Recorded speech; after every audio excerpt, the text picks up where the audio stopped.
Et maintenant, le Supercross est considérablement rajeuni. Du côté des spectateurs, tout d'abord, de nombreux adolescents viennent voir les compétitions. Et c'est bien du côté des pilotes, surtout.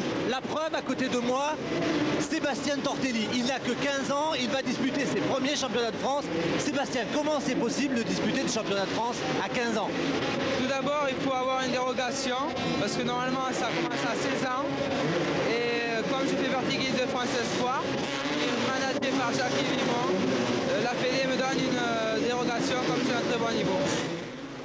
Une équipe de France Espoir, un championnat de France pour les 12 ans et surtout des débuts précoces entre 4 et 5 ans pour la plupart. Cela donne de véritables champions à 15, 16 ou 17 ans. Car en Supercross, du moins pour la catégorie 125 cm3, être jeune n'est pas un handicap.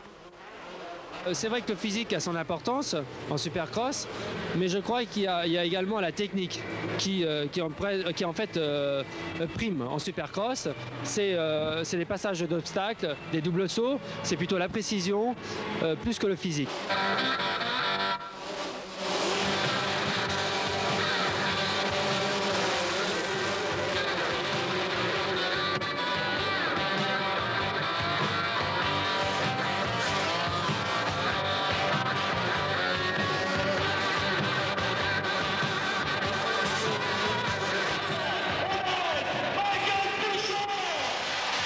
Michael Pichon, le chouchou du public, c'est actuellement celui qui allie le mieux la jeunesse et le talent.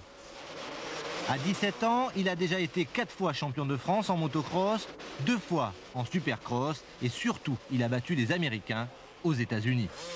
Moi, j'ai prouvé à 15 ans et à 16 ans que j'avais le potentiel pour être champion de France. Maintenant, je suis passé en 250. C'est vrai que pour moi, c'est assez délicat puisque je manque un peu de physique.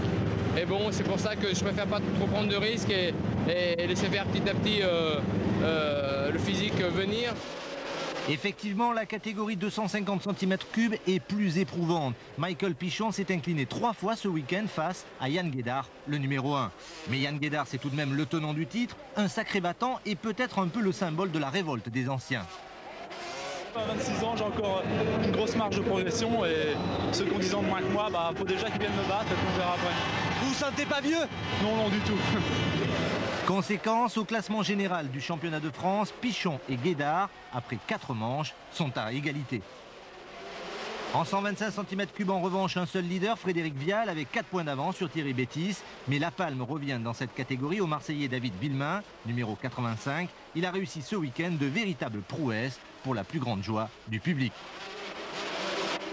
Au fait, David Villemain n'a que 15 ans et demi.